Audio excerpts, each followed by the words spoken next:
Եթերում Սուրանկյունն է, որի նպատակը արդարության բացահայտումն է, որովհետև լավ է արդար գործի ծառա լինել, քան անարդարի տեր։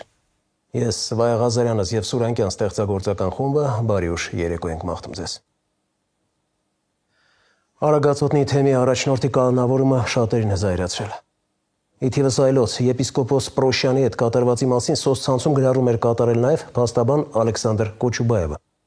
Քննիչներին, դատախազներին, դատավորներին մեղադրելով հոգին սատանային վաճառելու մեջ, փաստաբանը նշել էր, թե նրանց պատիժը երկնային է լինելու եւ աղոթում է Տիրոջը, որ չների վերջիններից։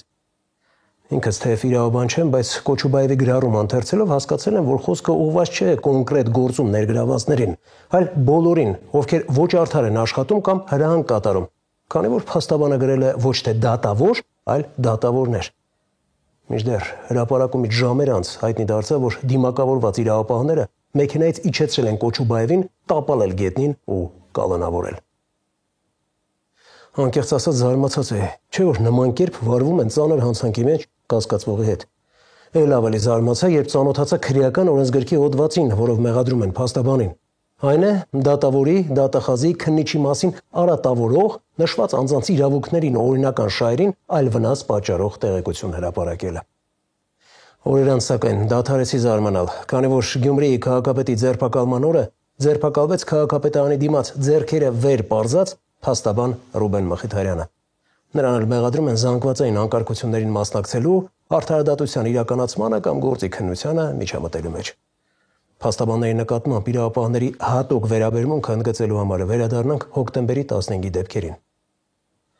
Փաստաբանների պալատի հայտարարության մեջ նշվում է, որ Շարագածոտնում խուզարկություններից հետո հոգևորականներին եւ այլ անձանց փաստացի բերման են ենթարկել, թեև հետագայում ասել են, թե նրանք վկայի կարգավիճակ ունեն։ Սա էլ բավարար չէ։ Երևանի քննչական վարչության շենքը շրջապատել են ոստիկաններով, որոնք թույլ չեն տվել փաստաբաններին մուտք գործել շենք ու տեսակցել իրենց վստահորդներին։ Թե քանի օրենք ու միջազգային պայմանագիրը խախտվել այս գործողությամբ դժվար է ասել։ Ես միայն հավելեմ, որ սահմանադրությամբ երաշխավորված է յուրաքանչյուրի ազատությունից զրկվելու դեպքում այդ մասին անապահ իր ընտրած անձին տեղեկացնելու իրավաբանական օգնություն ստանալու իրավունքը։ Աղմկահարույց այս դեպքերի մասին զրուցել ենք փաստաբան Լուսինե Սահակյանի հետ։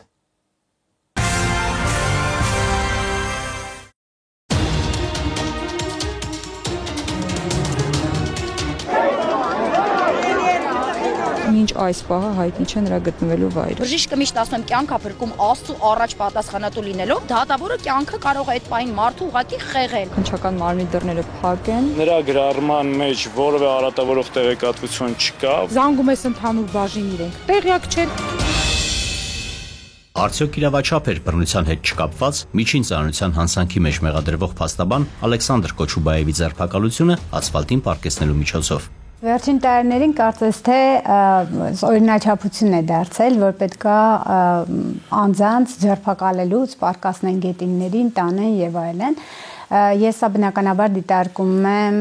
կոնվենցիայի 3-րդ հոդվածի խախտում, որովհետև շատ դեպքեր կարող են լինել իհարկե դեպքեր, երբ որ դրան անհրաժեշտությունը կա, եւ հասարակությունը ինքն էլ կգիտակցի, որ կար դրան անհրաժեշտությունը անձին պարկացնել ասֆալտին, բայց դրանք բացառիկ են այդ դեպքերը եւ այս պարագայում ես նվաստացուցիչ վերաբերմունք եմ համարում դա, առավելևս նկատի ունենալ, թե ում են նրանք պատրաստվում ձերբակալել, այսինքն ձերբակալում են փաստաբանին, որին ես շատ վստահ եմ, որ եթե նրան հրավիրեին հարցաքննության, ինքը անձամբ կգնար կներկայանար եւ նրան ուղակի այդպես ձերբակալելու անհրաժեշտություն ընդհանրապես չկար, առավելևս նվաստացնելով, գետնին պարկացնելով։ Այսինքն գետնին պարկացնելու նպատակը հենց նվաստացնելն էր կոնկրետ պարագայում, հենց իր խոսքի հետ կապված եւ մենք պետք է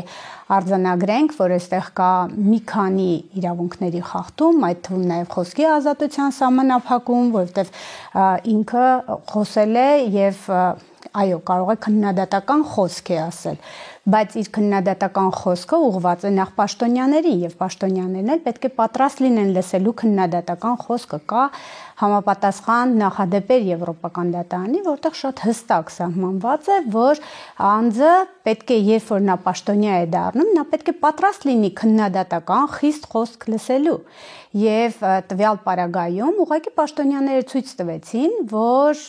իրենք պատրաստ չեն այդ խոսքը լսելու, իրենք իրավունքը ընդհանրապես չեն գիտակցում, չեն չեն հասկանում եւ իրենք պատրաստ են այլ իրավունքներ խախտել։ Facebook-յան գրառման մեջ Կոչուբաևը անդրադառնում է հոգին սատանային վաճառած քննիչներին, դատախազներին, դատավորներին, նշելով, թե նրանց պատիժը երկնային է լինելու։ Քրեական գործ է հարուցվել նշված անձանց մասին արատավորող, նրանց իրավունքներին ու օրինական շահերին այլ վնաս պատճառող տեղեկություն հրապարակելու մասով։ Սա իրավաչափ է։ Բնականաբար ոչ, որովհետև այս հոդվածը ընդհանրապես համատեղելի չէ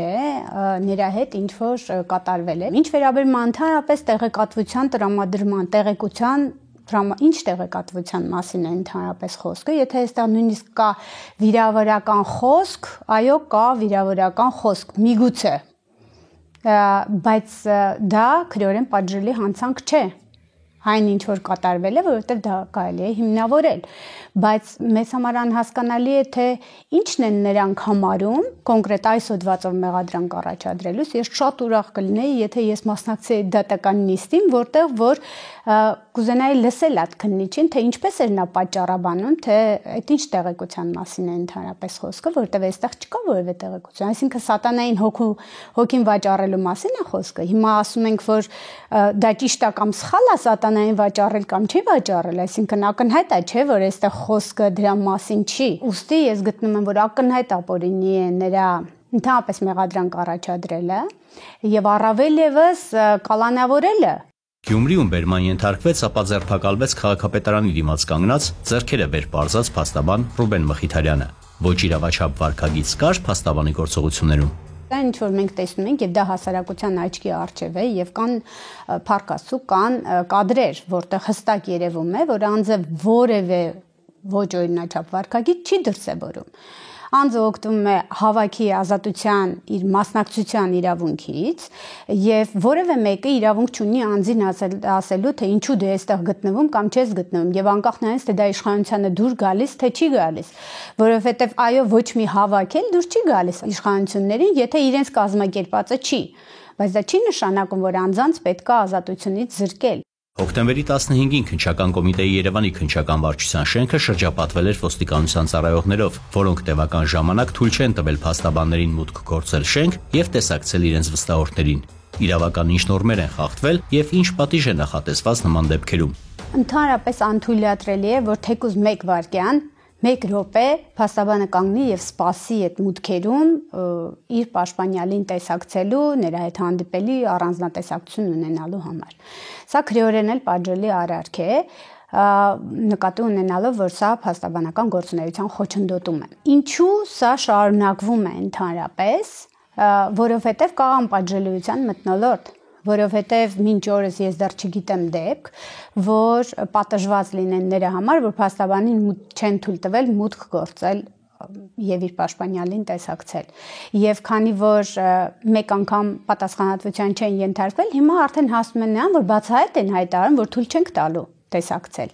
Եվ սա կարծեմ հենց այն դեպքներ, երբ որ իրենք հայտարարել էին, որ թույլ չեն տալու, ոչ թե սպասեք, տեսնենք, թույլ կտանք եւ այլն, այլ որ թույլ չեն տալու մուտք գործել։ Այսինքն սա հանցագործություն է եւ քանի դեռ անձինք չեն պատժվել դրա համար, լինելու են անդադ այսպիսի դեպքեր։ Իրենք պետք է ուղղակի հիշեն, որ ինչ որ մի պահ էլ իրանց է պետք լինելու փաստաբան եւ փաստաբանին դրսում կանգնած են թողելու եւ ասելու են մի մտի իրենց մոտ արդեն։ Ինչու է իրավապահ համակարգը խախտում Հայաստանի Հանրապետության Սահմանադրությամբ, օրենքներով եւ միջազգային պայմանագրերով երաշխավորված մի շարք հիմնարար իրավունքներ, խոչընդոտելով անձանց իրավաբանական օգնություն ստանալուն, փաստաբանի մասնագիտական գործունեությանը։ Համակարգում հիմա հայտնվել են շատ անձինք, ովքեր իրենք կայացած մարդիկ չեն, իրենք իրենց տեղը այլ տեղերում չունեն։ Եվ երբ որ նրանք հրահանգ են ստանում ապօրինություն կատարելու, նրանք մեծ ցանկությամբ դա կատարում են, եթե նույնիսկ իրենք դեմ են դրան, միևնույն է կատարում են, որովհետև իրենք գնալու տեղ չունեն։ Եթե մարդը կայացած է, ապա նրան շատ դժվար կլինի համոզել, որ ինքը ապօրինություն կատարի, որովհետև ինքը ուղղակի չի անի ապօրինությունը, կարող է դիմում գրել եւ գնալ, բայց եթե մարդը գնալու տեղ չունի, որովհետև ինքը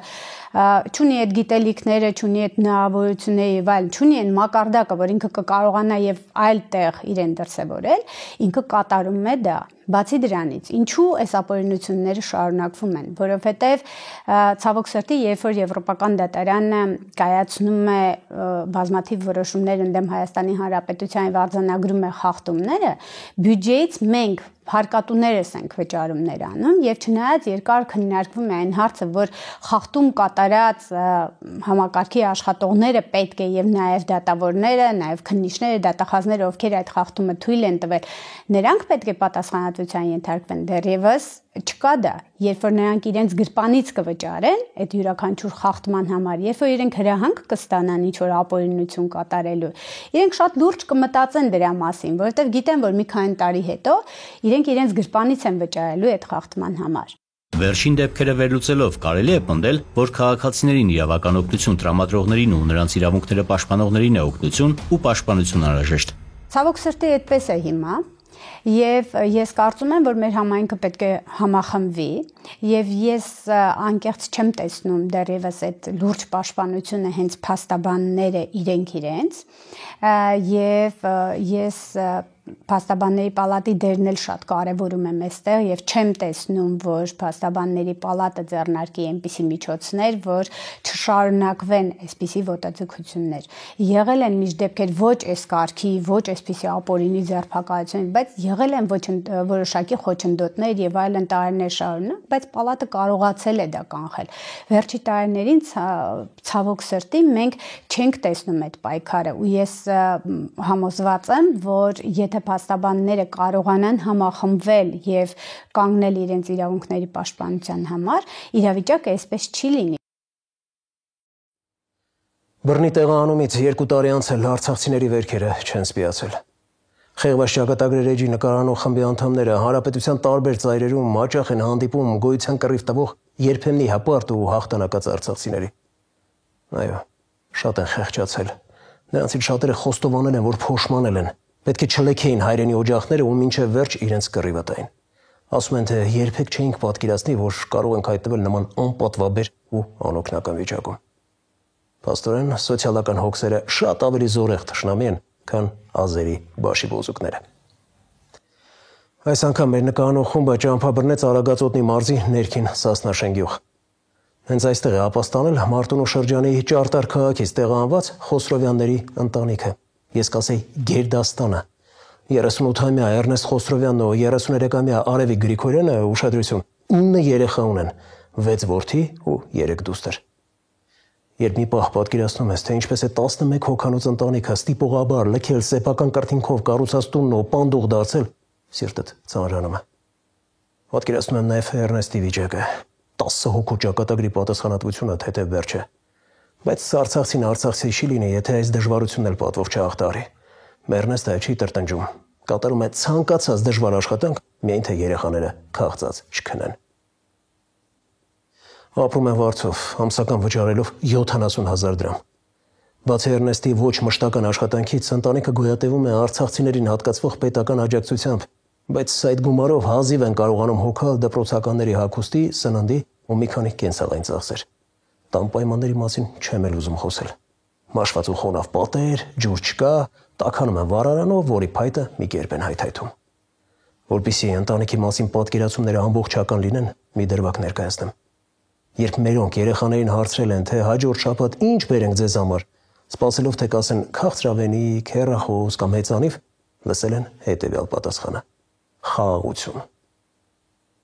Մեկնաբանությունները կարծում եմ ավելորդ են։ Այժմ Սվետլանա Ավդիշյանի տունը կորցրած, բայց չհանձնված տեսանյութը։ Արցախի հերոս Ռոբերտ Աբաջյանի մասին գիրքն է կարդում փոքրիկ Ռոբերտը։ Ծնողները նրան հերոսի պատվին են Ռոբերտ կոչել, որ ամբողջ կյանքում հիշի, թե ում քաջության եւ զոհաբերության շնորհիվ է այսօր հաստատուն կանգնած հայրենի հողի վրա։ Երազից տեսա այդ հերոսին, Ռոբերտ Աբաջյանին, որ գալիս է ինձ ականջից բան է շշնջում ու գնում։ Ես հելա փշակված լացելով պատկերացրեք երազի մեջ, գիշերվա 4:30 էլ ամուսնուս ասի Էրնեստ տղա եմ ունենալու Ռոբերտ եմ անունը դնելու։ Ինչ գիտես Ռոբերտ Աբաջյանին։ Շատ։ Օրինակ։ Ինքը հայրենիքն է պաշտպանել Արցախը։ Դիրքին կանգնած զինվորների հետ բան արել, պահել դիրքը։ Ինքը երբ որ պարապալինում, մենք ինք ասում եմ մամ դիրք Ռոբերտ Աբաջյանը ոնց է իր 116 դիրքը, ոնց է կռվել, ոնց է նռնակը շփրտել իր հետ բանելով եւս թուրք զինվորների։ Ինքը ամեն ինչ անգամ 18 թվականին երբ որ եկան կնքեցին, մեզ առաջարկեցին Ռոբերտ Աբաջյանի պապիկն ու տատիկը թույլ կտակ Ռոբերտին կնքենք, այդ մեզ համար համ մեծ պատիվ էր, համ մեծ պարծանք էր, չգիտեմ, իհարկե համաձայնվեցինք, տարանք Շուշի եկեղեցում Ղազանչեցոց կնքեցինք Ռոբերտին։ Փոքրիկ Ռոբերտի համար զինվորական համազգեստը պարզապես տարերք է։ Ամենից շատ երազում է զինվոր դառնալ, նմանվել իր սիրելի հերոսին ու նրապես կռվել ու այնքան կռվել, մինչև մի օր Արցախի հողը հետ կբերենք։ Ուզում ես զինվոր դառնալ։ Որ պահից սկսած դու ուզեցիր դառնալ զինվոր։ Ծնվածս օրվանից։ Ընտանիքի հայրը Էրնեստը 44-օրյա պատերազմի մասնակից է, կամավորագրվել ու գնացել է հայրենիքը պաշտպանելու առանց երկար բարակ մտածելու, պատմում է կինը։ Որդիներին էլ այսօր ամուսինները նույն ոգով են դաստիարակում, ուզում են, որ տղաները գիտակցեն անկախության գինն ու հայրենիքի արժեքը։ Առանց չափազանցնելու։ Իրան չէին տանում, բայց ինքը դեքրս զինվորական է։ Ամուսինս ասելա որտեղ աղբերս ընդեղ ես, որտեղ հայրենիքս ընդեղ ես։ Նախ եւ առաջ իմ 6 տղայի համար, որ վաղ միսօր ոչ մեկի աչքերին նայելուց չամանչին։ 6 տղա ունեմ, չեմ պատրաստում որևիցե մեկին ասեմ սահման չես գնալու կամ չես գնալու ծառայության։ Բոլորը պարտավոր են մեծից փոքր ծառայելու։ Ու երբ որ հագնում եմ համազգեստը, նախ պետքա համազգեստի արժեքը հասկանան։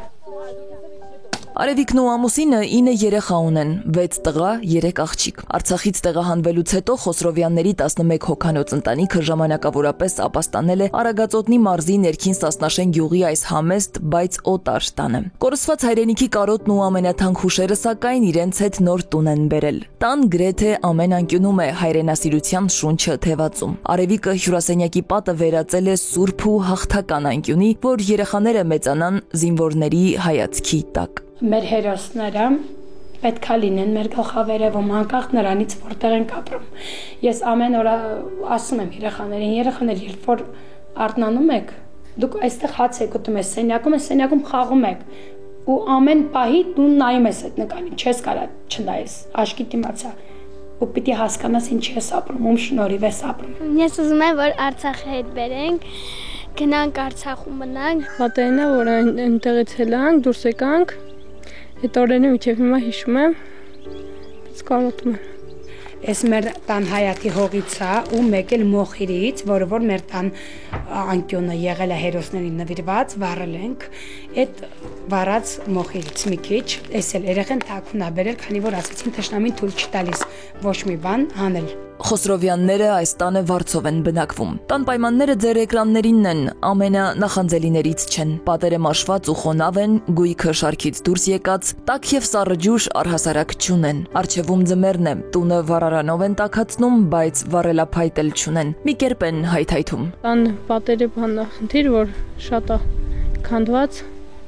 Ցուրտ է լինում տանը։ Հա, ունդե։ Քնելու հարմարություն չկա, 2 տղա միտեղ են քնում, 3 աղջիկ միտեղ են քնում, արդեն նորից զմեռա վառելիք ստեղ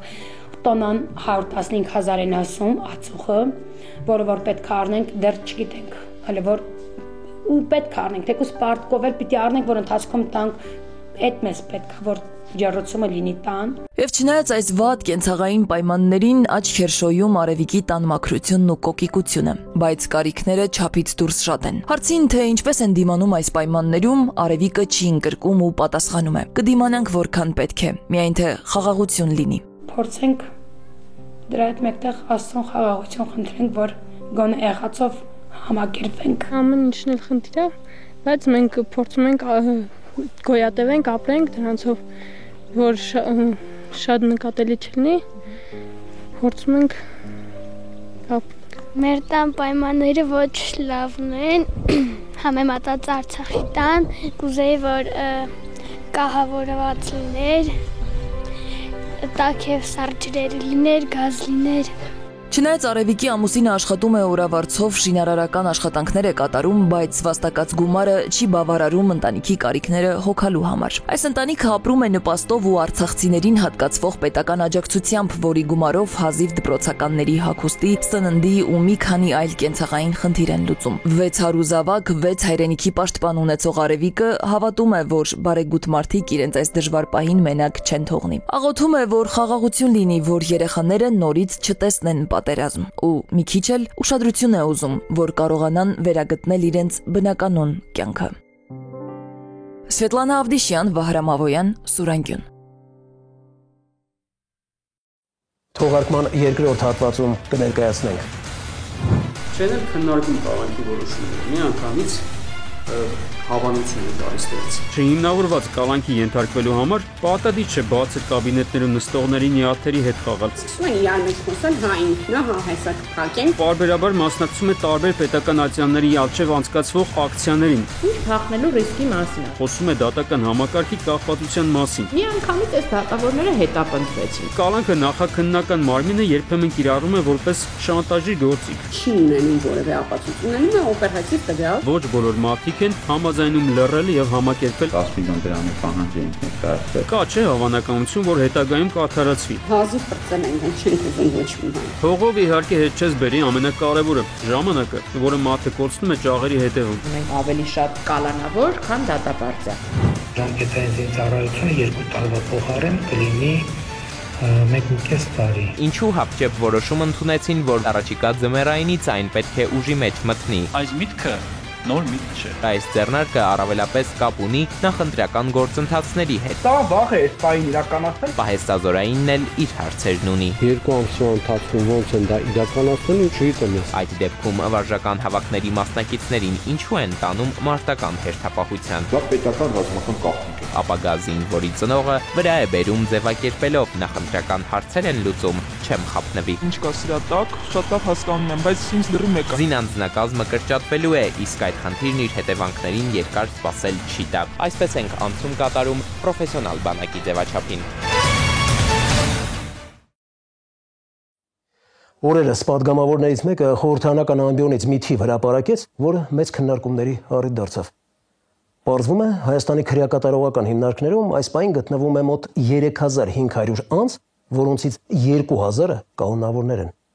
Կրկնում եմ, 2000-ը կալանավորներ են։ Այսինքն քրեակատարողական հիմնարկներում գտնվողների կեսից ավելին դեռ սպասում է դատավճռի եւ հնարավոր է անմեղ է։ Չգիտեմ, թե ինչպիսին է վիճակը այլ երկրներում, բայց այս ցուցանիշը խոսում է մի բանի մասին՝ կալանք Հայաստանում չափազանց հաճախ կիրառվող միջոց է։ Սակայն ուշագրավը միայն սա չէ։ Ժամանակին կալանքի հաճախակի կիրառման դեմ խոսողներից ոմանք հիմա իրենք են կառավարությունը նստած, բայց փաստորեն իրավիճակը չի փոխվում։ Որպեսզի հասկանանք, թե ինչու, պետք է դիտարկենք ոչ միայն առանձին դեպքեր, այլև, այսպես ասեմ, համակարգային խնդիրները, որոնք առկա են թե կառավարողների, թե հասարակության շրջանում։ Այդ խնդիրները կարելի է պայմանականորեն բաժանել 3 խմբի։ Առաջինը՝ իրավական համակարգի պահպանողականություն։ Այլ կերպ սովոր չենք ազատությունից չզրկող այլընտրանքային միջոցներ կիրառել։ Դատավորները համոզված են, որ մեղադրյալի փախուստից կամ գործին միջամտելուց խուսափելու համար կալանքը լավագույն միջոցն է։ Երկրորդը՝ անվտանգության կամ հասարակական ճնշման գործոն։ Հասարակության մեջ ձևավորված է կարծիք, թե հանցագործությունները շատ են կամ որ օրենքը փափուկ է, ուստի դատավորները հաճախ ընտրում են կալանքը հասարակական դժգոհություն չառաջացնելու համար։ Եվ երրորդը՝ մշակութային եւ հոգեբանական գործոններ, երբ հասարակությունում դեռ արմատացած է պատկերացումը, թե մեղադրյալը հավասար է հանցագործին, հետեւաբար նրան պետք է փակել, մինչև ամեն բան պարզվի, ու ոչինչ որ կխախտվի անմեղության կանխավարկած է։ Խնդիրների այս շարքը կարելի է երկար շարունակել, բայց մի բան ակնհայտ է. կալանքը չպետք է դառնա քաղաքական կամ անձնական հաշվեհարդարի գործիք։ Դրանից տուժում են բոլորը, թե իշխանությունը, թե ընդդիմությունը եւ թե հասարակությունը։ Արմեն Աթալյանի տեսանյութը վերնագրել ենք «Կալանքը մահակ»։ Ինչ է անհրաժեշտ կալանավորվելու համար։ Դե մարդես գուցե նման ինֆորմացիայի կարիք ունեք։ Նախ ձեզ պետք է կասկածային հանցագործություն կատարելու մեջ։ Հետո քննիչը պետք է կալանքի միջնորդությամբ դիմի դատարան, որտեղ պետք է համոզի, որ ասենք ազատության մեջ մնալու պարագայում հնարավոր է թաքնվեք, դիմեք փախուստի, Մի խոսքով խուսափեք արդարադատությունից։ Բայց գործնականում նման փաստարկների կարիք չկա։ Դատարանները որպես կանոն չեն էլ քննարկում կալանքի որոշումները։ Միանգամից հավանություն են տալիս դրանց։ Հենց այս դրամաբանությամբ դատարանն առաջնորդվեց շաբաթներ առաջ, երբ Պաշտպանության նախարարության առջև քաշքշուկից հետո քրեական գործ հարուցվեց անհետ կորած զինվորներից մեկի հարազատի Ասեն Ղուկասյանի նկատմամբ։ Կալանքի որոշում ընդունելիս դատարանին չեն հետաքրքրել փաստաբանի դրա անհրաժեշտությունը բացառող փաստարկները։ Մենք ասել ենք, որ տեսեք, մյուս քրեական գործով, որով Արսենի դեպ արդարացվել է, ավելի մեծ պատժաչափ է նախատեսված եղել։ Բայց այդ մարդը էլի չի փախել։ Նույնիսկ Հայաստանի Հանրապետության սահմանն հատել հետ եկել, այդ մեկ եւ երկրորդը։ Մարդը ասել է, ես ունեմ այստեղ եւ իմ առաքելությունը միայն այստեղ է Հայաստանի Հանրապետությունում, բարձելու անհետ կորած անձանց ճակատագրերը։ Ինչ փախնելու ռիսկի մասին է։ Այս մոտեցումը հատկապես ակներև է, երբ որոշվում է քաղաքական ենթատեքստ ունեցող գործերով անցնողների խափանման միջոցը։ Անհետ կորած զինծառայողի հարազատին առնչվող գործը հենց այդպիսին է։ Ասեն Ղուկասյանը պարբերաբար մասնակցում է տարբեր պետական ատյանների առջև անցկացվող ակցիաներին, որոնց նպատակն է ստիպել այդ մարմիններին զբաղվել անհետ կորած զինվորների խնդրով, նշում է Տաթևիկ Սողոյանը։ Կալանքի որոշումը հենց դրա հետ կարող է կապված լինել։ Վերջերս ֆիքսված մյուս դեպքը փաստաբան Ալեքսանդր Կոչուբաևի նկատմամբ քրեական գործ հարուցվեց սոցիալական ցանցում իրավապահ համակարգին ուղղված խիստ քննադատության համար, որտեղ նա կիրառել էր կոպիտ արտահայտություններ։ Փաստաբանին դատարանը ուղարկեց ճաղերի հետևը, կալանքի որոշում ընդունեց, ինչը ըստ փաստաբանական համայնքի որևէ կերպ հիմնավորված չէր եւ խոսում է դատական համակարգի կախվածության մասին։ Դատավորների նկատմամբ հետապնդումներն են։ Շատ լավ տեսանք Բորիս Բախշինյանի դեպքը, դատավոր Գրիգորյանի դեպքը, հենց ոչ հաճելի որոշում կայացրեցին մանավանդ կալանքից ազատելու հետ կապված,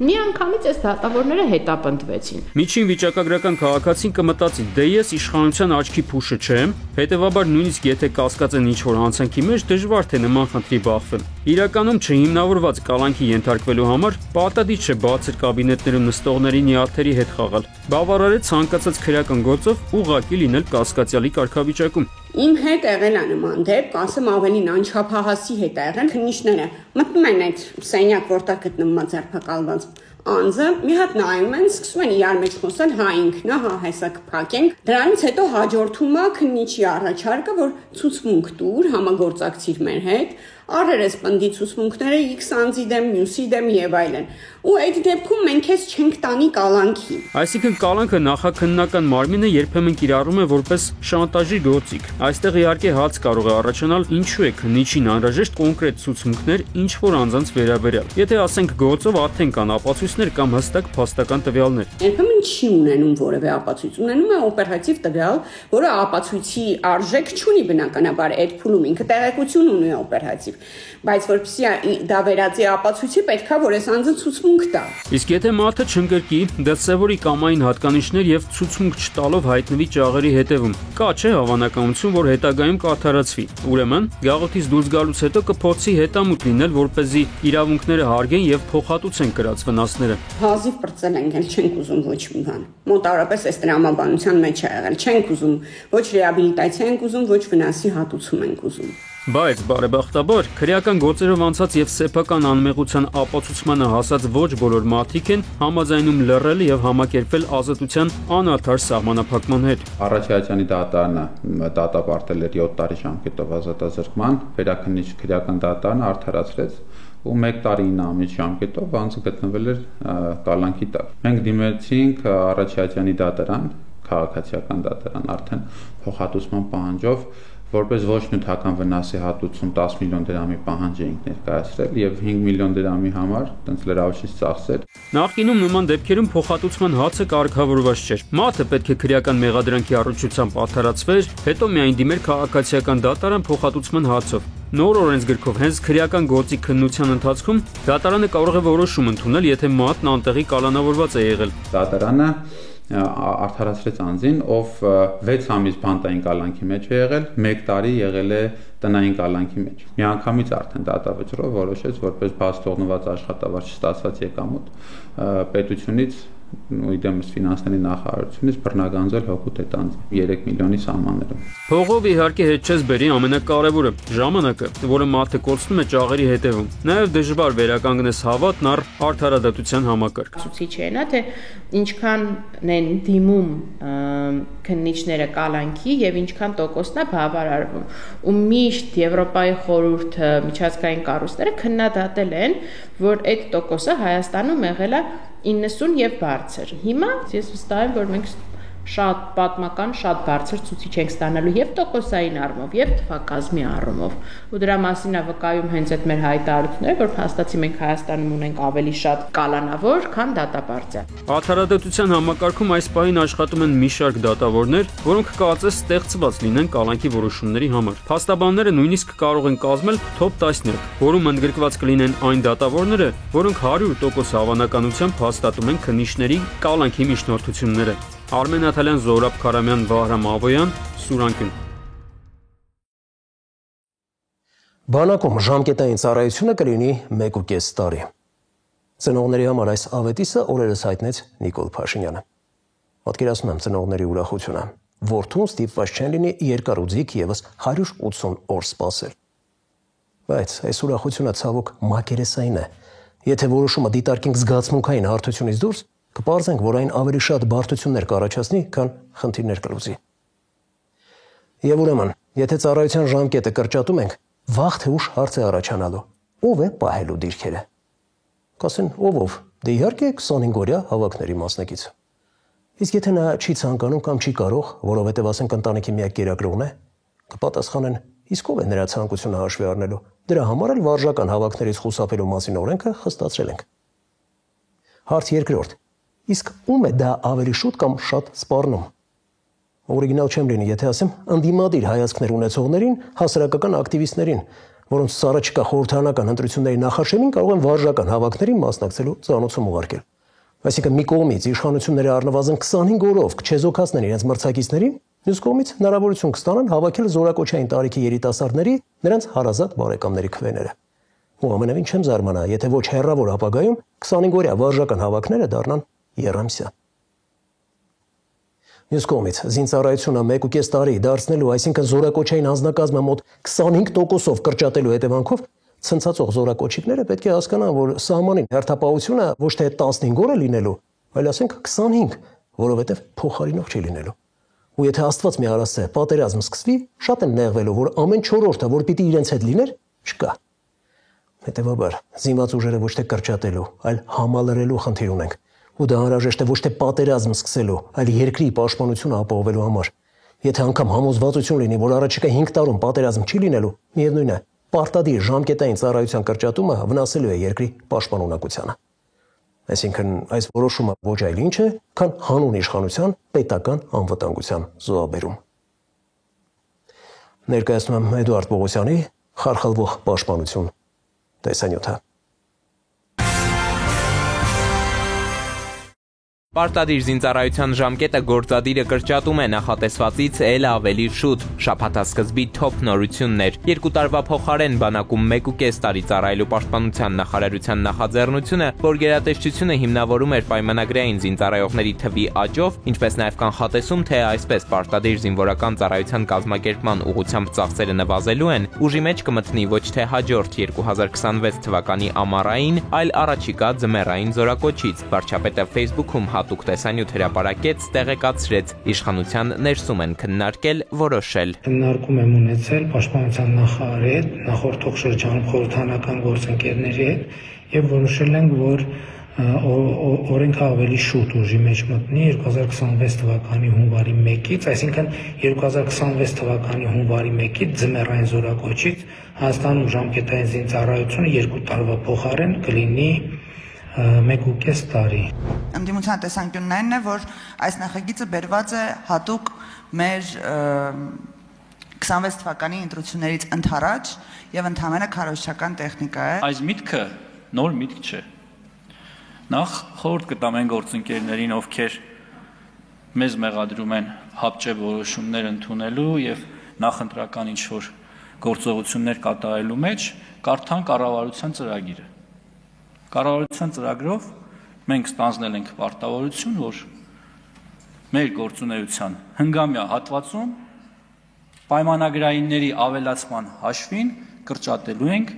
ժամկետային զինծառայություն։ Հանձնառությունն այո, այսպես թե այնպես գործադիրը ստանձնել էր, բայց ինչու հապճեպ որոշում ընդունեցին, որ ոչ թե 2026-ի ամառային զորակոչից, այլ հենց առաջիկա ձմեռայինից այն պետք է ուժի մեջ մտնի։ Պահեստազորայինն էլ իր հարցերն ունի։ Ինչպես են իրանք պլանավորում դա անել, արագացնել, ես չգիտեմ, որովհետև թե պետիրավական հանձնաժողովը, թե պաշտպանության հանձնաժողովը դրանք պետք է իրենց դրական եզրակացությունները տան, եթե նոր դրանից են մտնի ազգային ժողով եւ 2 ամսվա ընթացքում ոնց են դա իրականացնելու, չգիտեմ ես։ Չնայած իշխանական պարզաբանումներին ընդդիմությունից զատ նաև փորձագիտական համայնքում են համոզված, որ այս ձեռնարկը առավելապես կապ ունի նախընտրական գործընթացների հետ, ինչ փաթեթավորում էլ որ այն ունենա։ Պարզ հաշվարկ են անում 2026-ի խորհրդարանական ընտրությունները տարվա կեսին են, եթե այդ ժամանակ իշխող ուժը գնար քաղաքացիների քվեների հետևից, ապա ավելի դժվար կլիներ համոզելը։ Այսպես պարտադիր զինծառայության ժամկետը հունվարից կրճատելով նախընտրական քարոզչության ժամանակ գործ կունենանք արդեն շուրջ 6 ամիս գործող առանցքային փոփոխության հետ։ Կարծում եմ բավականին վաղ էր դա իրականացնել։ Գուցե ապագայում նմանատիպ ծրագիր պետք է լիներ, այսինքն քննարկումները պետք է լինեն, որ կրճատվեր, ինչու ոչ թե 1.5 տարի դառնալը, կարող է 1 տարի դառնալ։ Բայց սա վաղ է այս պահին իրականացնել, որովհետև ըստ էության այն խնդիրները, որոնք առկա են Ադրբեջանի հետ, իրենք մինչ օրս լուծված չեն։ Մենք սահմանային խնդիրներ ունենք, այնտեղ դեմարկացիան է, դելիմիտացիան մինչ օրս իրականացված չի, ընդամենը մի քանի տասնյակ կիլոմետրն է իրականացված, մինչ այդ մեր սահման Ադրբեջանի հետ ավելի քան մի քանի 100 կիլոմետր է։ Հայաստանը ակնհայտ է սպայն չհայտարարված պատերազմի մեջ Ադրբեջանի հետ, քանզի Հայաստանի նոր իշխանությունները ամեն աստծոր ասում են, որ այդ խաղաղության պայմանագիրը պետք է կնքվի, այսինքն մենք պատերազմի մեջ ենք, որ խաղաղության պայմանագիրը պետք է չկնքվի։ Ինչևէ, իշխող ուժի նախաձեռնությունը շոյել է բազմաթիվ ծնողների ականջները, Սուրյանկյան հետ զրուցող մայրն ասում է, այս ամենի ենթատեքստը քաջ գիտակցում է եւ ապագա զինվորի ծնողը վրա է բերում ձևակերպելով նախընտրական հարցեր են լուծում, չեմ խափնվի։ Ես անձամբ իսկապես շատ ուրախ եմ։ Ասում եմ, թե ինչ կա սրա տակ, շատ լավ հասկանում եմ, բայց ինձ լրիվ մեկ է։ Հիմա ըստ էության ամեն ինչ պետք է կախված լիներ այն բանից, թե արդյոք անցնող տարիների ընթացքում մեզ հաջողվում է պայմանագրայինների թվաքանակն ավելացնել, ասում է Պաշտպանության նախարարն ու շարունակում հիմնավորումների շարքը։ Այսօր Պաշտպան հայրենիաց ծրագրով բազմաթիվ զինվորներ երկարաժամկետ իրենց կյանքը կապում են բանակի հետ։ Այդ թիվը հասնում է մի քանի հազարի արդեն։ Ցանկալի չի այս ամբիոնից հնչեցնել, որ զորքի թվականակը չի հերիքում, դրա համար վարժական հավաքների ներկայացնում են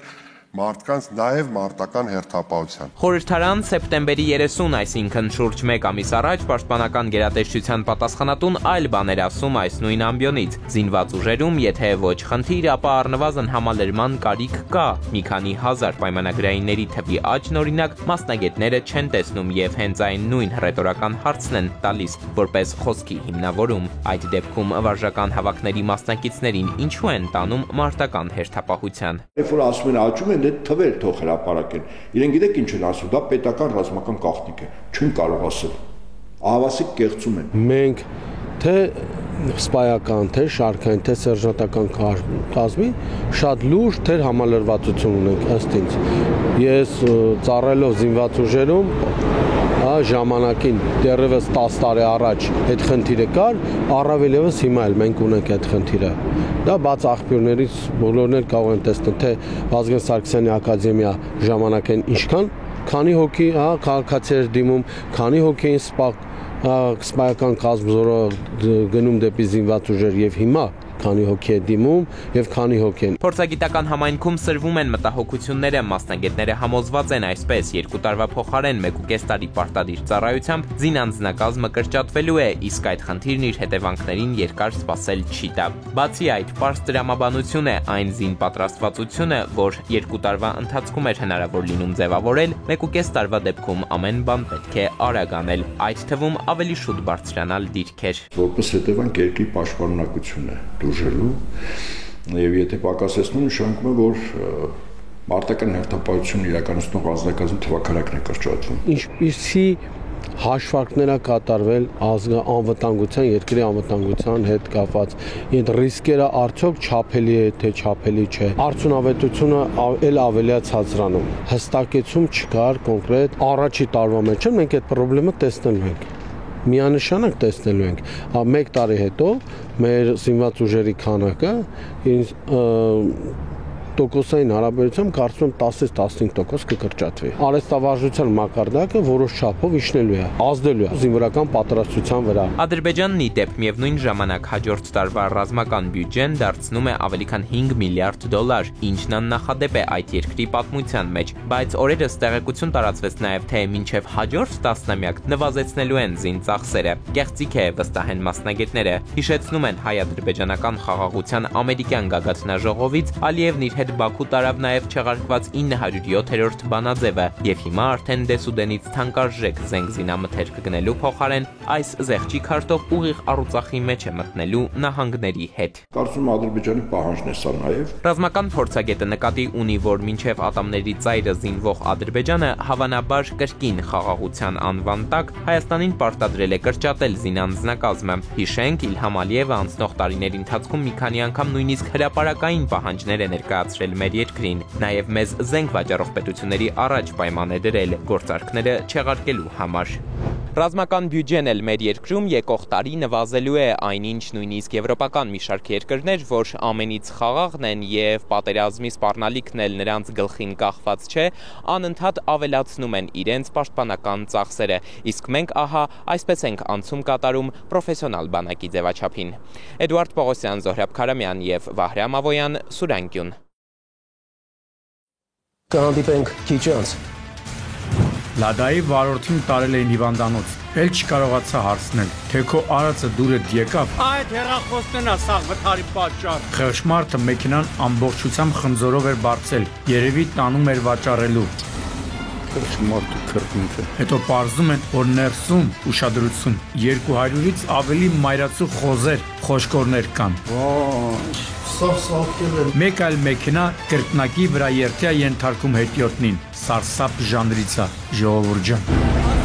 Երևի մտածել է, թե մեքենա չկա, բան չկա, բռնեմ ու դժոխային արագություն բացեմ։ Բացել է ու հեռախոսից նա ինչ է մնացել։ Տեսնում եք, թե ինչպես են փրկարարները մահացածներին մոտեցնում դիատարին, սարսափելի տեսարան։ Քորերի վրա սաղայրան հետքերը։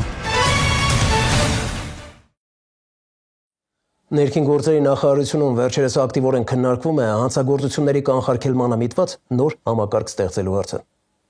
Իրավապահները դեռ չեն բացում չայկերտները, թերևս ճիշտ են։ Դժվար է ստեղծել արդյունավետ համակարգ, որը կկարողանա կտրել անդադար բազմացող հանցավոր տարրերի ձեռքերը։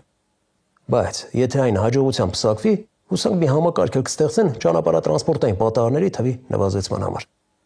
Թեև ինչ էլ ուզում ես ստեղծիր, եթե վարորդների մեջ բացակայում է օրենքի տառը հարգելու մշակույթը, վթարների վրաերթերի ու դժբախտ պատահարների թիվը աճելու է։ Ներկայացնում երկու ողբերգություն, որոնց հիմքում արագության գերազանցումն ու զգոնության բացակայությունն են։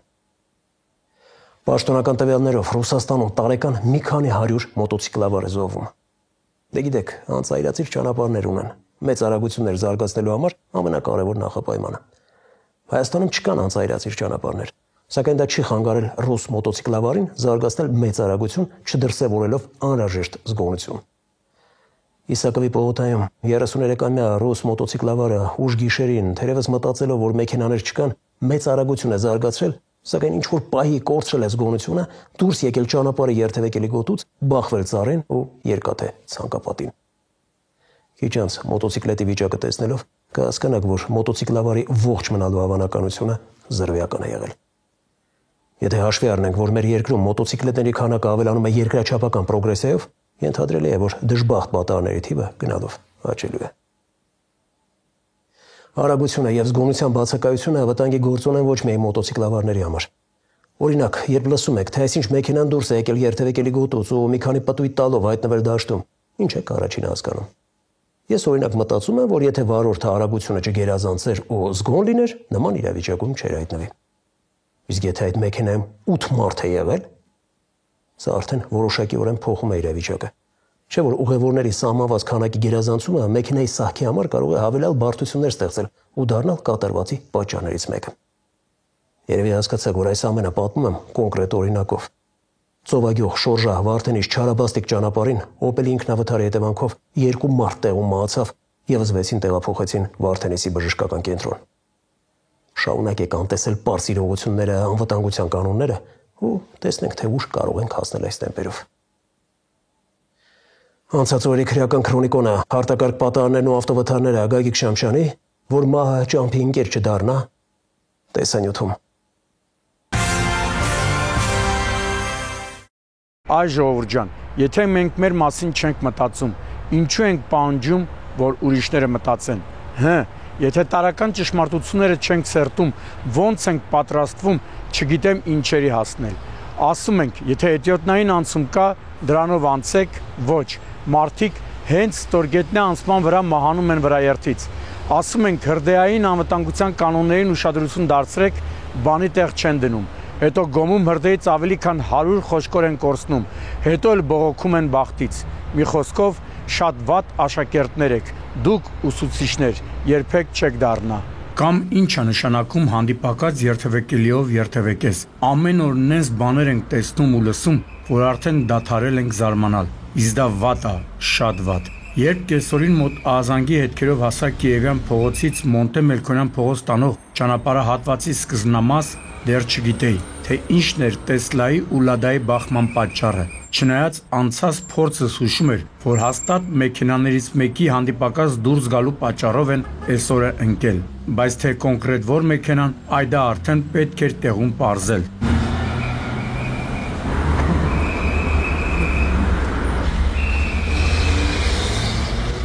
Չնայած մեքենաների դիրքին երկաթե նժույգների ստացած վնասվածքները վկայում են, որ բախումը ճակատային է եղել, ու որքան էր զարմանքս, երբ ստացա նախնական տեղեկություն, որ Լադանա դուրս եկել հանդիպակաց, այ քո տունը շինվի։ Հանդիպակաց դուրս գալու համար պիտի լիովին վստահ լինես ոչ միայն քո մեքենայի հնարավորությունների, այլև քեզ վրա։ Լադայի վարորդին տարել էին հիվանդանոց, էլ չկարողացա հարցնել, թե քո արածը դուրդ եկավ, էս ինչի է նման էլի։ Այդ հեռախոսն է սաղ վթարի պատճառ։ Հələ լավ է այս զրոյթի վարորդին հիվանդանոց են տարել, այլ ոչ թե ուրիշ տեղ։ Նկատի ունեմ հանգամանքը, որ ծայրից ծայր պլաստմասա, գարմոշկա դառնալու համար շատ բան պետք չի, բայց բախտը բերել է, որ այս Տեսլայի ժեշտն էլ մի առանձնապես բան չի։ Այ եթե 140 կուզովի Մերսեդեսի խփեր կամ հին ջիպերի, այս դեպքը կներկայացնենք տեսանյութի վերջին հատվածում, որտեղ սովորաբար մավան ելքով դեպքեր ենք տալիս։ Համ էլ հենց դուրս գրվես հիվանդանոցից, Տեսլայի 27-ամյա վարորդին էլ կտեսնես, մարդը չի նեղացել քեզանից։ Առաջին օգնողներից մեկը հենց նա է եղել։ Կարևորը ոչ չկա։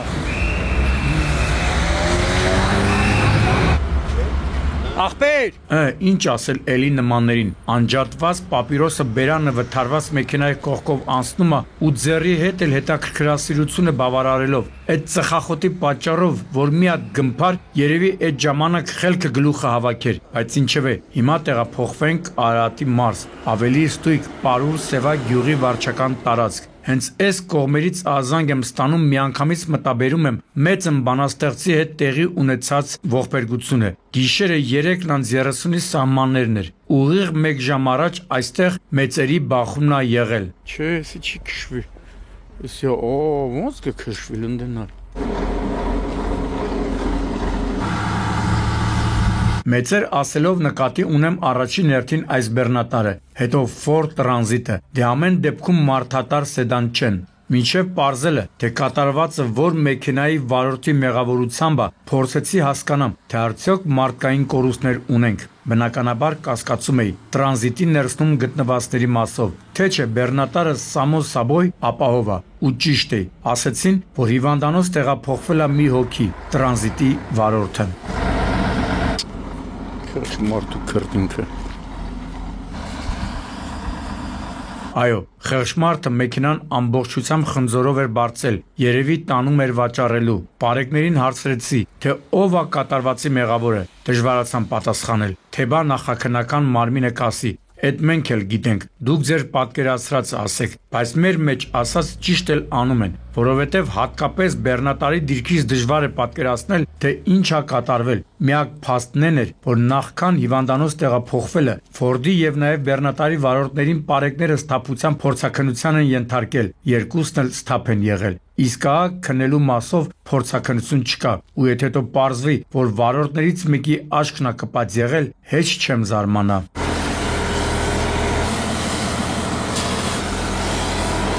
Ինչպես հայտնի ֆիլմն էր կոչվում եւ անձրևը մաքրում է հետքերը։ Հուսանք աշխատասեր մարդը շուտ դուրս կգրվի հիվանդանոցից, իսկ հիմա հասկանանք, թե ի վերջո ինչ են պարզել Կոտայքի մարզի Գետամեջ գյուղի բնակիչները, երբ առավոտ կանուխ ժամը 7:30-ի սահմաններում առաջին փողոցի 20-րդ տան մոտ ուժեղ ծուխ են նկատել։ Մոտենալով պարզել են, որ կրակն ու ծուխը անասնագոմից են դուրս գալիս, հետո պարզում են, որ ներսում ուշադրություն 200-ից ավելի մայրացու խոզեր, խոշկորներ կան։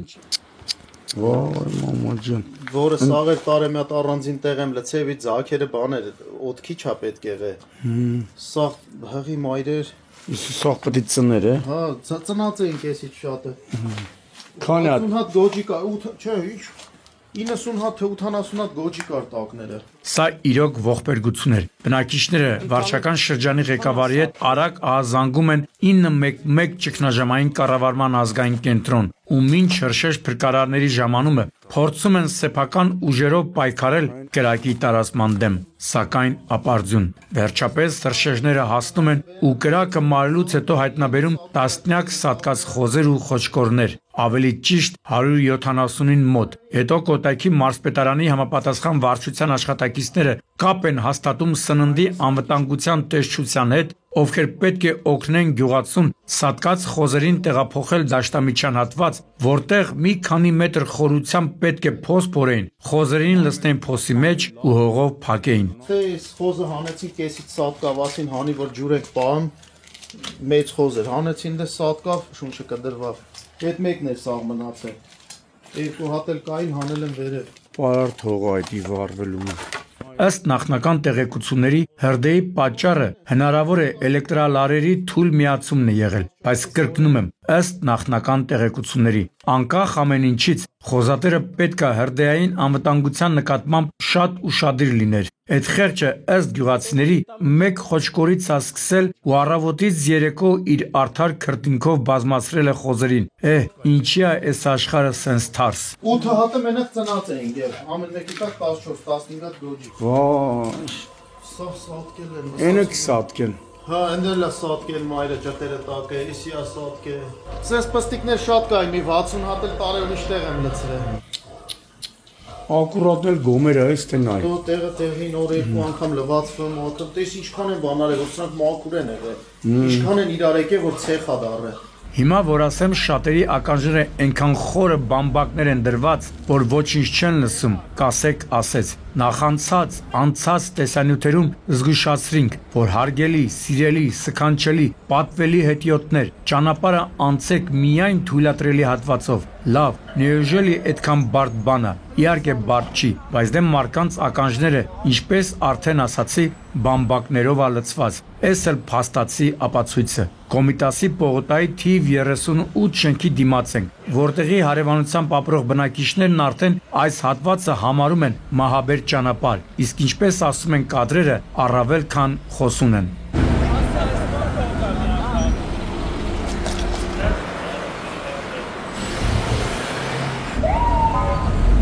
Ճիշտ է, կադրերից աժոտաժը նկատում եք, բայց մի քանի խոսք պիտի ասեմ, եւ ուրեմն գտնվում ենք Ստորգետնյա անցումի հարևանությամբ, կրկնում եմ, Ստորգետնյա անցումի։ Սավանի տակ գտնվող անձը պետք է փողոցը գետնի տակով անցներ, բայց այլ վտանգավոր ճանապարհն ընտրում ու փորձը փորձանքա դառնում։ Մեքենան նրան վրա երթի է ենթարկում, որից հետո բախվում է մեկ այլ մեքենայի, իսկ նույն այդ ընթացքում ըստ օպերատիվ տվյալների մեկ այլ մեքենա կրկնակի վրա երթի է ենթարկում հետիոտնին։ Սարսափ ժանրից է, ժողովուրդ ջան։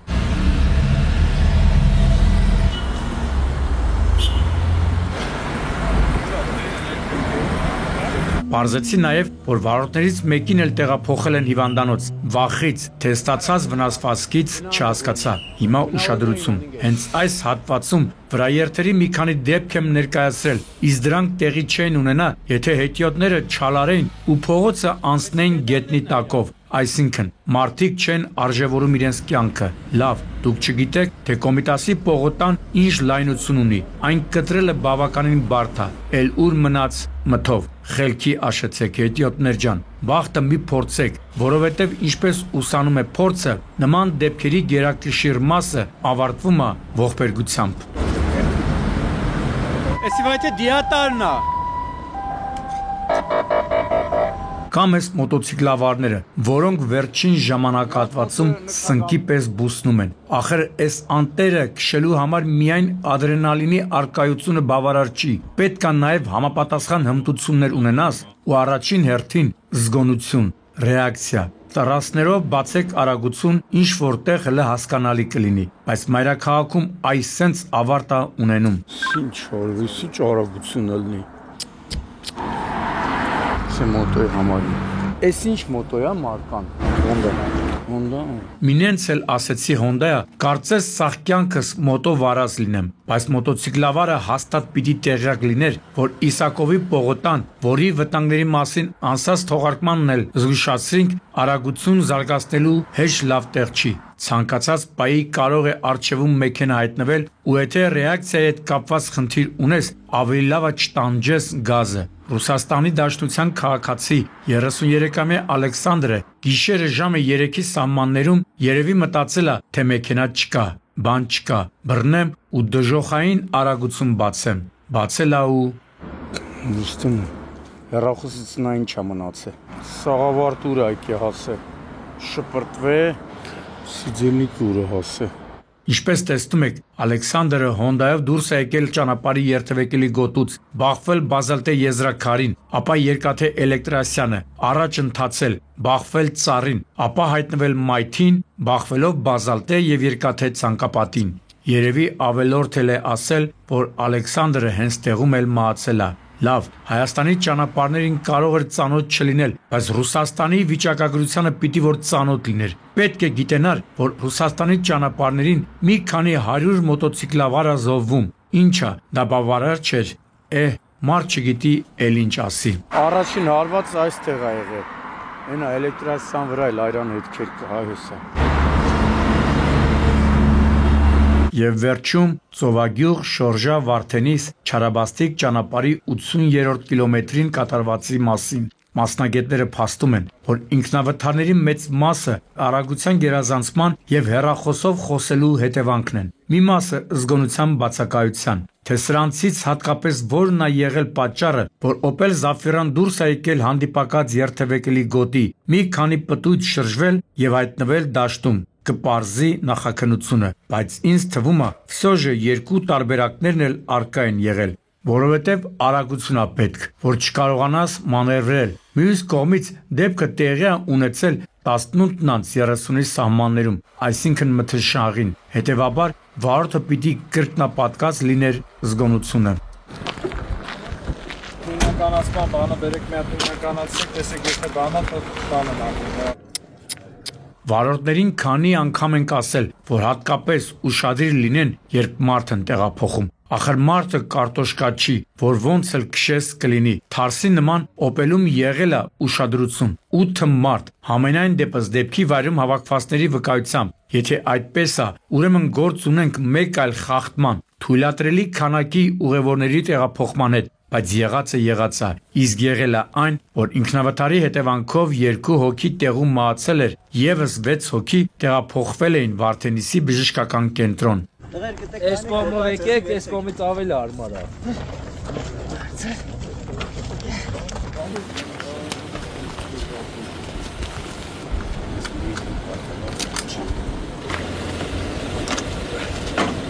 Հիմա տեսնում եք, թե ինչպես են փրկարարները մահացածներին մոտեցնում դիատարին, սարսափելի տեսարան, որին սկսել ենք հաճախ ականատես լինել։ Այն ինչ որ ասեցի տեսանյութի սկզբում, պիտի ասեմ նաև վերջում, ժողովուրդ ջան, Ձեզանից շատերը վատ աշակերտներ եք, ովքեր երբեք էլ ուսուցիչ չեն դառնա։ Եվս մեկ անգամ հորդորում ենք ականջալուր լինել մեր հորդորներին, խնդրանքներին, այս կամ այն խախտման հետևանքները, կադրային ապացույցները ուշադիր դիտել եւ փորձել համապատասխան հետևություններ անել։ Ցավակցում ենք մահացածների հարազատներին, իսկ վիրավորներին ցանկանում շուտապույտ ապաքինում։